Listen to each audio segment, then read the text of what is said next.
Right, so for today we're doing section 8.6, which is geometric series, but we're going to do the finite geometric series, so the ones that do end. So the word infinite means goes on forever. Finite, right, without the in in the front, but finite means that it goes on for a specific amount of time. So finite, it does terminate. Maybe it's just 10 terms, maybe it's 12 terms, maybe it's 30 terms. Whereas infinite is just terms forever, right? A million, a billion, who knows, right? Forever and ever, they're just going to keep adding these values. So we're going to be dealing with the sum of a finite geometric series. Okay? Now the formula for the sum of a geometric series that's finite is S sub n, right? Where the n again stands for the number of terms, right, that they want, equal to a sub 1, which stands for the first term, times the quantity of, and then you can see this fraction pop up, right?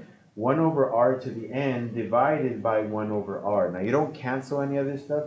The r value, if you guys don't remember, that's your common, I'm trying to remember, I keep thinking constant of proportionality. That's your constant multiple or your common, it wasn't common difference, what's the word? Ratio, there you go, your common ratio, thank you. Because it could be a multiplication number or a fraction. It can be any one of those, so it would be a ratio. Thank you for that. But let me just kind of write that down right here. R is your common ratio. Remember, when it's an arithmetic sequence, we call it the common difference. When it's a geometric sequence, we call it a common ratio. So in this case, we have a series, so our R value is going to be what is it multiplying by consistently over and over again, right? That's your R value. Your a sub 1 is your first term, your n is the number of terms, okay? So, knowing this formula, like I said, we're just going to do 3 examples, and it's not A, B, and C or anything like that. It's just example 1, 2, and 3. So this is going to be a very quick lesson here. They want us to evaluate this geometric series. Now, in order to do that, I need to know my parts for the formula, right? I need to know n, I need to know a sub 1, and I need to know r. So I'll start off. Let's find n. Now this one's pretty easy. N is 8. They literally wrote that, right? So I'm good with that. Find n. It's just 8. All right. Let's find a sub 1. That's also not hard to do. What's a sub 1? 3. Now this next part might be a little bit tougher. Find r. What am I multiplying? To go from 3 to negative 6 to positive 12 to negative 24, what did I multiply by? By a negative 2. So r is negative 2. By the way, that's the hard part of these problems. What we just did right now, that's the hard part. Because after that, you just got to put it into the formula, and then hopefully, fingers crossed, you put everything into your calculator correctly, and you're done. So here we go. Let's put it into the formula. So we know the formula is S sub n equal to a sub 1 times the quantity 1 minus r to the n over 1 minus r. So here we go. S sub 8 is equal to a sub 1, that's 3, times 1 minus r. Every time I plug in the r value, I'm going to put it in a parenthesis because that's how I make sure that I don't forget about the negative. And the power is going to be to the 8 over 1 minus r, which is negative 2. All right, so 3 times 1 minus negative 2 to the 8. I know that 2 to the 5th is 32, the 6 is 64, so I think it's 256. Let's just double check. 2 to the 8th on the calculator, yeah, 256. So minus 256 over, and on the bottom that becomes a 3. Okay, so notice I did the negative 2 to the 8th, it became 256. So 1 minus 56, and then 1 minus a negative 2 becomes a 3, right? Because that's a 1 plus 2. I can cancel out these 3's right here. So my answer is just going to be 1 minus 256, which is negative 255. Whoa, didn't want to do that.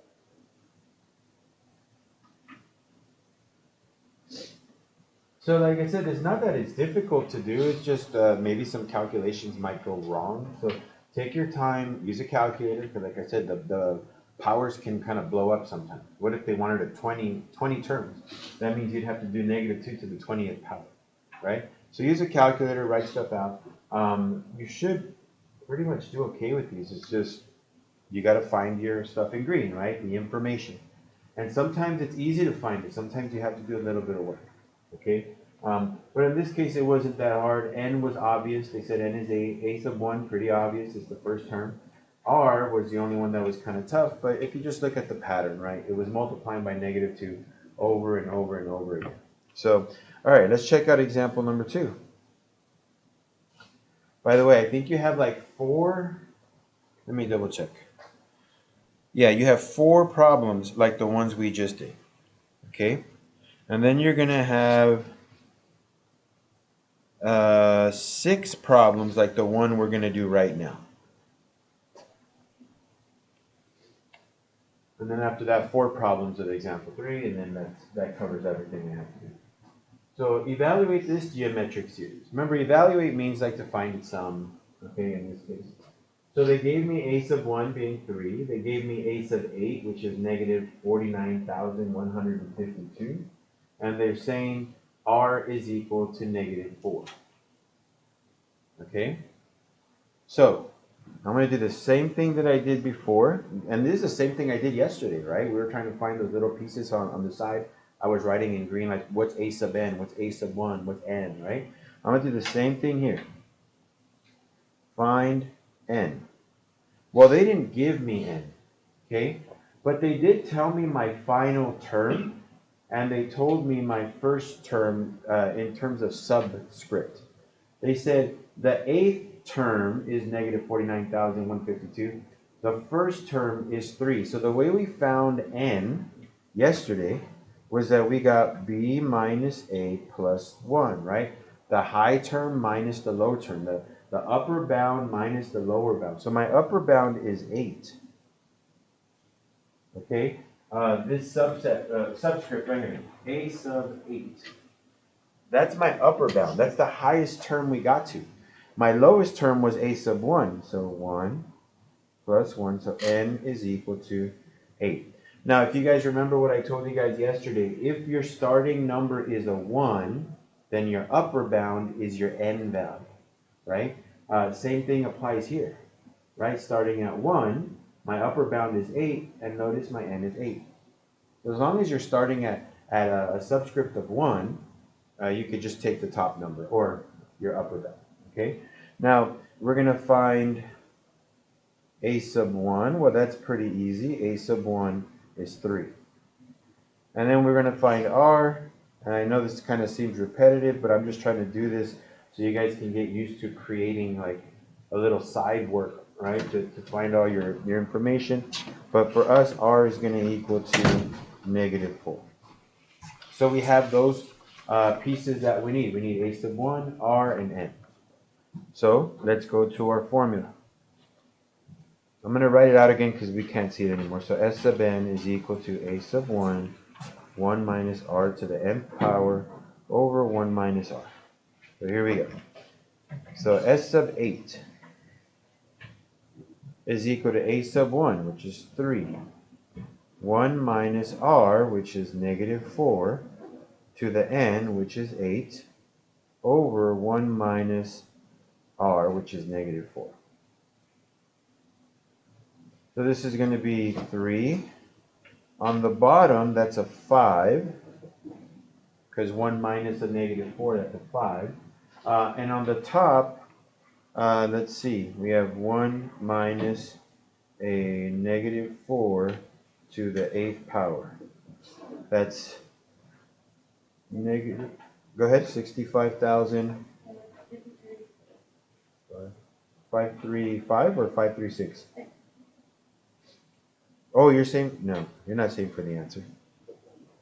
I got a different one, 65535. Yeah, that's 1 minus that. Oh, you didn't apply the 1 minus yet. Oh, okay, that makes sense. I got you. Yeah, because you're 1 off. I'm like, how'd you get the 1 off? But yeah, you never applied the 1 minus that. So there's going to be my result, 1 minus that. I did it all in my calculator. The 1 minus, I put parenthesis, negative 4 to the 8. I typed it all out right here. So now let me divide that by 5 and then multiply it by 3. And this comes out to negative 39,321. So I just did the rest of this calculation on my calculator. Okay.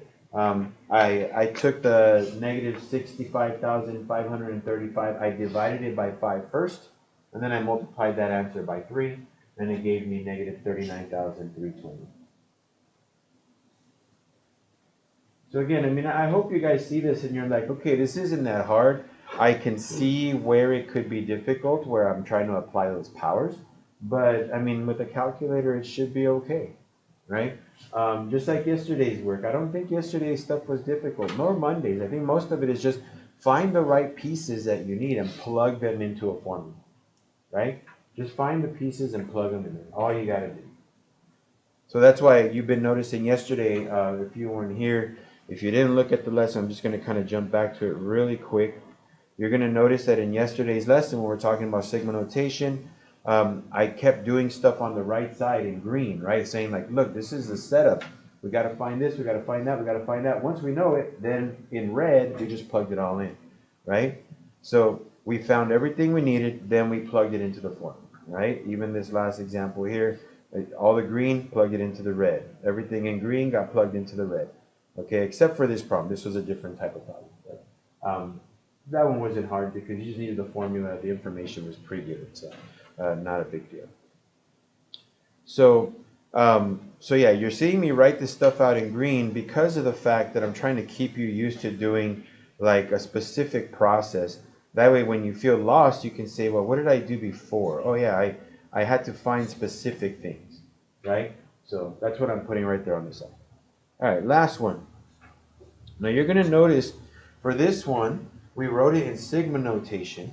So we can't tell the formula based on like the numbers being listed or anything like that. But the numbers -3 times -2 to the n minus 1, those are supposed to make you say, hey, I've seen that before. Where did I see that before? Well, in section 8.5, 3, 4, 5, yeah. In section 8.5, we did geometric sequences. And when we did geometric sequences, we had to know the formula to how to find the geometric sequence. The formula is right there in green. A sub n is equal to a sub 1 times r to the n minus 1. And this is where we talked about the common ratio and stuff, right? So notice how the thing inside of the sigma, this part right here, matches that. Okay? It's in the same format. So, here are the things I need to know. First, find n. Now notice this is in sigma notation, right? So sigma notation, the formula is n equals to b minus a plus 1. Remember, b is the top number above the sigma. A is the bottom number below the sigma. Now you'll notice the bottom number is a 1, therefore n is 8. Okay? But just to kind of do the work here, just so you can see, it's 8 minus 1 plus 1. So n is 8. Okay, so that's good. We know n is 8. What is a sub 1?